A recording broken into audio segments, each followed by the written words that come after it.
Donc dans cette vidéo, nous allons voir le guide dans un premier temps en fait de Robot Framework. Ensuite, on va voir donc comment on va essayer de comprendre qu'est-ce qu'un XPath. Donc c'est une notion effectivement donc qui est très importante pour les tests automatisés.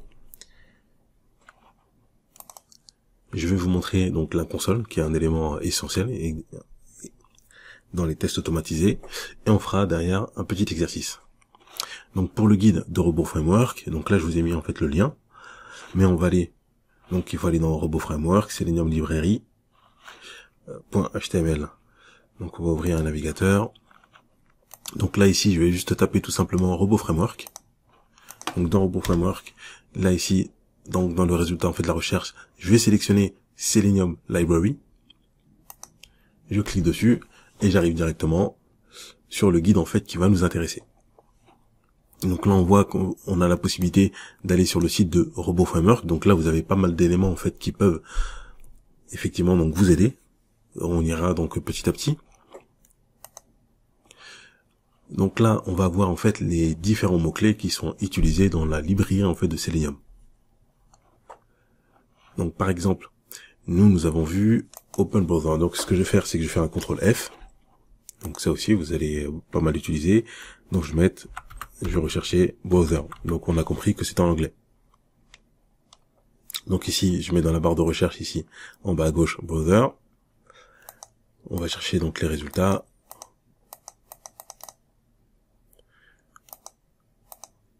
Voilà. Donc là, le mot-clé, il est ici, Open Browser.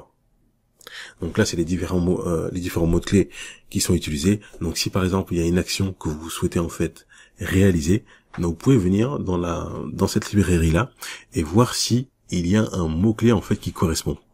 Et derrière, si je clique sur le mot-clé, donc on va avoir des indications concernant ce mot-clé. Donc Open Browser, donc là on a les arguments. Donc en argument, qu'est-ce qu'il peut avoir? Donc l'URL. Voilà, donc le browser, donc par exemple Firefox, il peut avoir un alias, etc. Donc il peut avoir donc pas mal de d'éléments. Au niveau donc des navigateurs, donc là on les voit. Firefox, Chrome, etc. Donc Edge, Safari. Donc pareil, donc pour l'exemple, par exemple ici, on a un exemple d'utilisation. Donc on va écrire Open Browser, donc c'est ce qu'on avait fait déjà dans un exemple. Ensuite on met le lien de l'URL et ensuite on va spécifier donc le navigateur. Et c'est ce qu'on avait fait ici. Open Browser, le lien Firefox. Et pour Edge également. Donc là ce qu'on va faire c'est qu'on va regarder aussi par exemple donc un autre mot-clé clic, donc qui est souvent utilisé, élément. Clic, voilà, clic élément ou le double clic éventuellement. Donc là on voit clic élément. Donc là on a du coup en fait le locator. Donc ça c'est ce qu'on va voir derrière. Et comment il est utilisé? Donc là on a l'exemple. Donc on va écrire clic élément. Ensuite on n'oublie pas de faire 2 barres d'espace ou alors tabulation. Et ensuite on va utiliser, donc on va écrire ID button. Donc ça c'est ce qu'on verra dans la partie XPath. C'est ce qu'on n'a pas encore eu. Donc là on va mettre par exemple ID 2 points ou parfois on devra mettre égal. Et derrière on mettra donc l'élément effectivement qu'on veut. Donc là dans l'exemple c'est l'élément en fait de bouton. Donc pour l'instant ça vous parle pas forcément, mais c'est ce qu'on va voir assez rapidement. Donc ensuite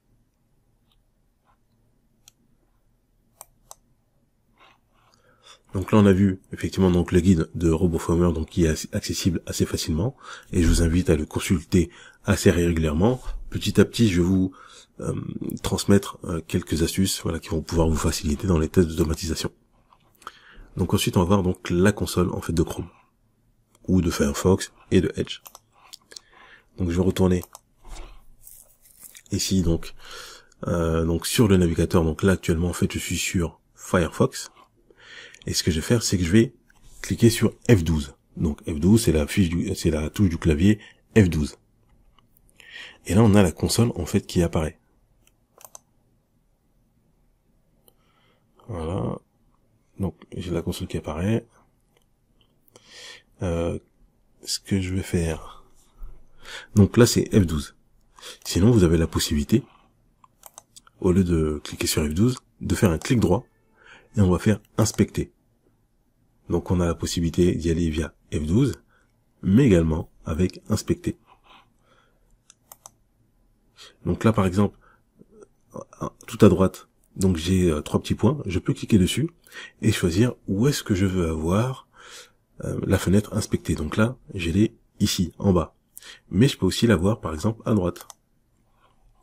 Si par exemple parfois on est plus à l'aise à droite, donc là je peux prendre les éléments et venir jouer avec. Donc ça c'est la console.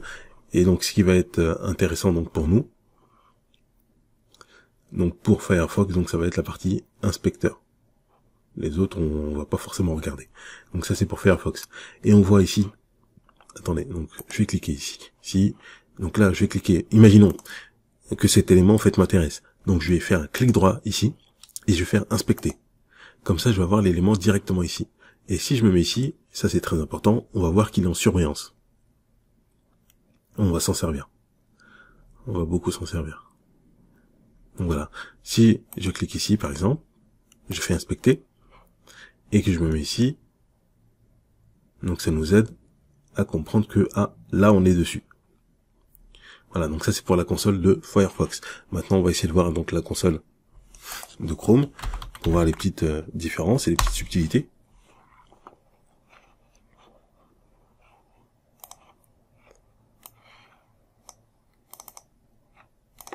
Voilà, on va aller sur Google.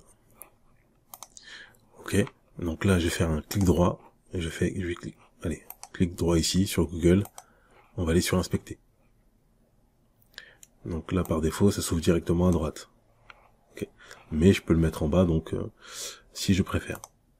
Voilà, donc c'est pareil. Hein. Donc là ici on a le dockside, je peux le mettre en bas. Et on va le mettre sur la partie droite. Et donc là c'est pareil, je vais cliquer ici, je vais faire inspecter. Et là on voit que voilà, donc c'est bien en fait en surbrillance.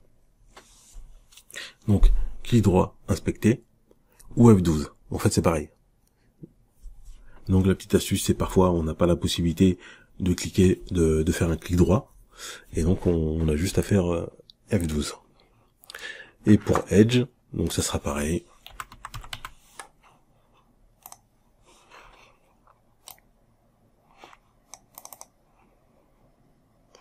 Voilà, clic droit.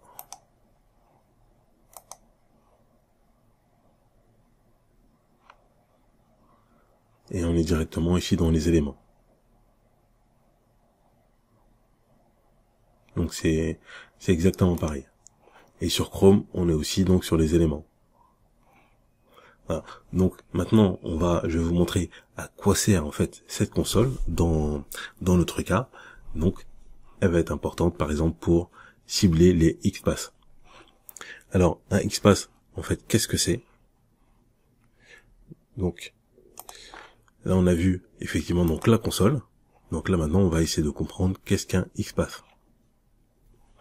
Donc il peut avoir par exemple ce type de format. Donc les XPath, donc c'est un XML Path Language, donc en anglais. Ce sont en fait des expressions utilisées pour naviguer et sélectionner des éléments dans un document XML ou HTML. Donc on a vu effectivement donc la page web en général donc qui est donc c'est un langage HTML qui est derrière. Donc il permet d'interagir avec les éléments sur une page web en fait de manière précise. Donc là par exemple, ici on a un exemple en fait de XPath où on va voir en fait l'ID qui va s'appeler username. Maintenant je vais vous montrer directement donc comment voir un XPath.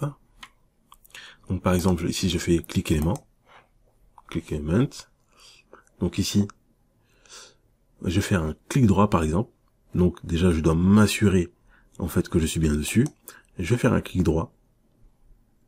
Et ici je vais faire copier. Par exemple copier. Oui, donc là je peux copier donc l'intérieur du XML, du HTML, du CSS, etc. Mais nous en général en fait on utilisera le XPath. Donc clic droit. Là, je vais faire inspecter. Ici je vais faire un clic droit là où je veux avoir en fait l'XPath. et je vais copier donc l'XPath. Ce que je vais faire, c'est que je vais ouvrir un... Voilà, et là je viens de copier du coup l'XPath dans cette barre là. Donc là on voit à peu près de quoi est composé en fait le XPath.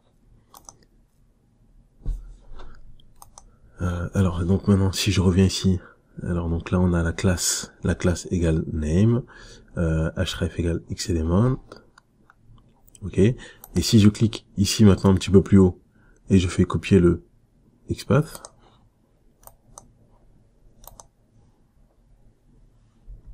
par exemple, donc on voit que l'XPath en fait, donc c'est comme si c'est son adresse, hein. L'adresse du coup là elle est différente. Donc maintenant je vais vous proposer de passer à un petit exercice. Donc on va créer un petit exercice et l'objectif donc ça sera en fait de créer un cas de test avec le mot-clé Open Browser qu'on avait déjà vu et le click element. Voyons ça tout de suite.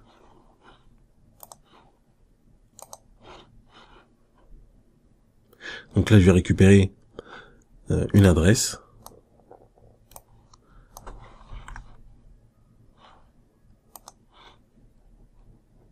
Voilà. Donc là vous pouvez aller sur donc formation-testeur-logiciel.com donc /wp-login.php.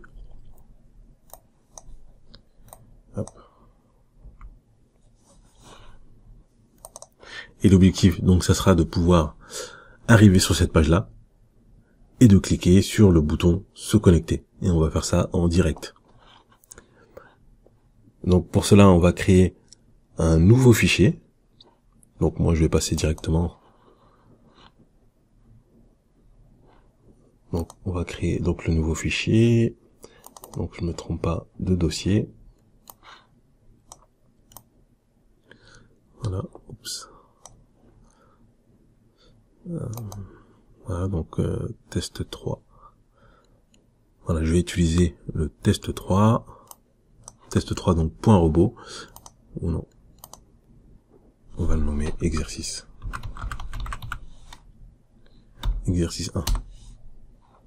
Voilà, donc exercice 1 il est fait. Donc je vais aller dans Visual Studio. Hop. On ouvre. Donc là je vais aller ouvrir un fichier. Donc je vais choisir exercice.robot. Donc là il est vide. Et ce que je vais faire, c'est que je vais pas m'embêter, je vais copier ça directement. Et je le mets directement ici. Ce fichier contient... je vais mettre l'exercice, je vais changer.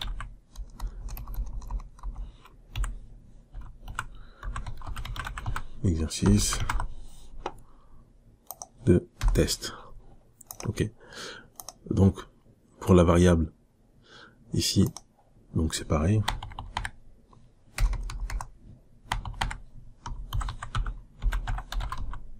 Variable, petit point.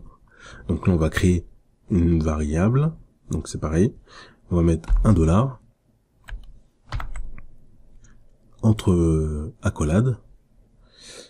Je vais utiliser pareil un URL. Et ici je vais venir mettre le lien dans mon URL que je souhaite avoir. Donc ça sera ça. Donc pour l'instant on va garder une seule variable. Ensuite donc test case. Hop.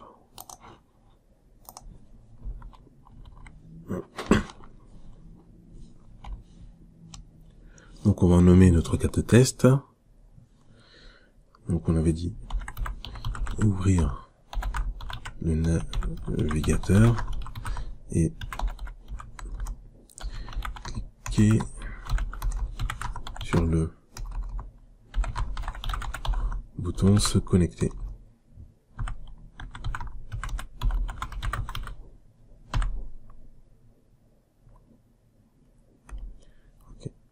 Là, je me suis trompé.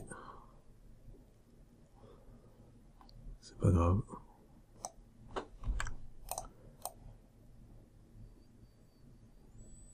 Ouvrir le navigateur. Bon, j'ai pas besoin de marquer tout ça.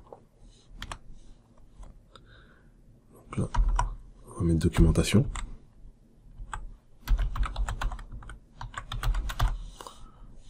Documentation. Une tabulation ou 2 espaces. Et là, je vais mettre ça.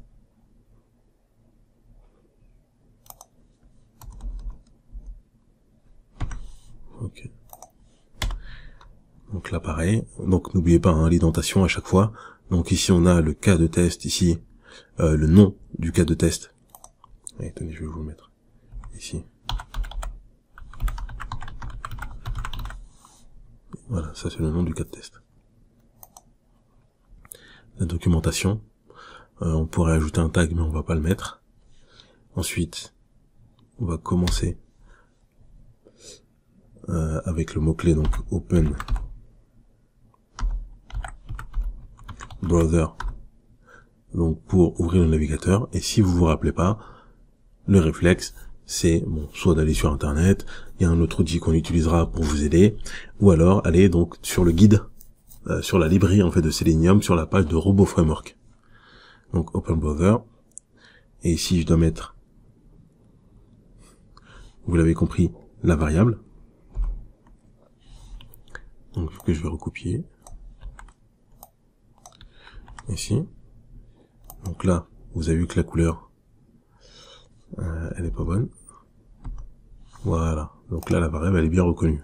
Parce qu'on a la même couleur. Ok. Voilà. Et ici, j'ai oublié. Non, c'est ici. Donc, URL. Et je vais ajouter Chrome. Pour qu'il ouvre avec Chrome. Et ensuite, donc, bon, c'est là où on va travailler un petit peu. Et je vais faire clic élément, tabulation ou 2 espaces, et là normalement je dois mettre le XPath.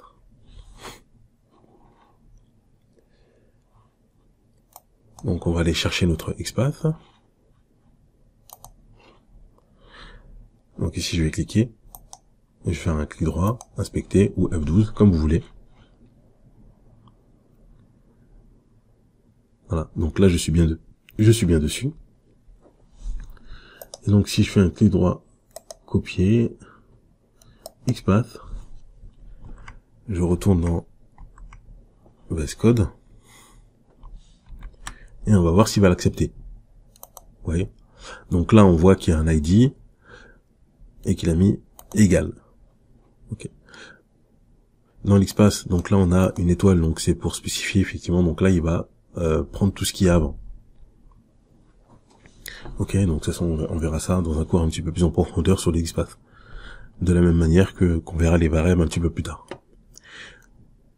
Donc là on est ok, on va voir si on va avoir une erreur. Donc ici on est sur le terminal. Si vous n'avez pas le terminal, on va monter ici et on va mettre nouveau, donc new terminal. Ok. Donc si vous vous rappelez ici dans le chemin d'accès, donc moi mon dossier il est dans les documents. Donc je vais faire document cd test auto normalement. Donc normalement là je suis bon, et pour le lancer, donc je fais un robot et exercice 1. Robot et je tape entrée. Ok. Donc suite contain no test. Effectivement, je l'ai pas sauvegardé. Donc là je fais un CTRL S pour sauvegarder, donc c'est un raccourci. Donc vous voyez, hein, ici CTRL S, donc ça permet de sauvegarder. Donc là maintenant je me repositionne ici, je clique sur la flèche du haut. Voilà, pour récupérer la dernière exécution, je tape sur entrée. Et donc là, il va exécuter mon code. Normalement, il va lancer sur mon deuxième écran, mais je vais vous le mettre. Voilà. Donc là, c'était un petit peu rapide. Il a ouvert le navigateur et il a cliqué sur l'élément. Donc là, on a le résultat. Donc, pour rappel, donc le chemin, il était bon. Donc robot, exercice 1.robot. Ensuite, on a exercice 1. Donc c'est le nom de mon fichier. On a ce fichier contient l'exercice en fait de test. Donc c'est la documentation qui se trouve ici. Ensuite, l'exécution donc des mots-clés, donc ouvrir le navigateur. Ça c'est le nom du cas de test. Vous savez ici, hein, nom du cas de test. Voilà. Ouvrir le navigateur. Voilà, on a la documentation. Nom du cas de test, donc la documentation, et ça c'est important en fait. D'ailleurs, plus on va avancer, plus on va avoir des cas de test en fait qui sont longs, et plus la documentation va être importante pour savoir en fait où on se situe. Là c'est facile parce que voilà, l'exécution en fait elle est petite, mais voilà, il faut prendre en fait ces bonnes habitudes là, de démarrer effectivement donc avec des variables et de bien documenter les cas de test. Ok, donc ensuite on voit qu'il a ouvert donc le navigateur, donc passe, et passe, donc ça veut dire que ça s'est bien passé, donc on n'a pas eu d'erreur. On peut aller voir le log HTML. Donc ça c'est le report, pour voir qu'est-ce qui s'est passé. Donc là on voit tous les tests. Donc au total on en a un. Bon, on verra ça dans un autre exercice. En tout cas, ici, tout s'est bien passé. Hop, on va revenir. On peut voir le rapport, donc là qui est bien tout en vert. Et si j'avais une erreur, là ici, il serait tout rouge.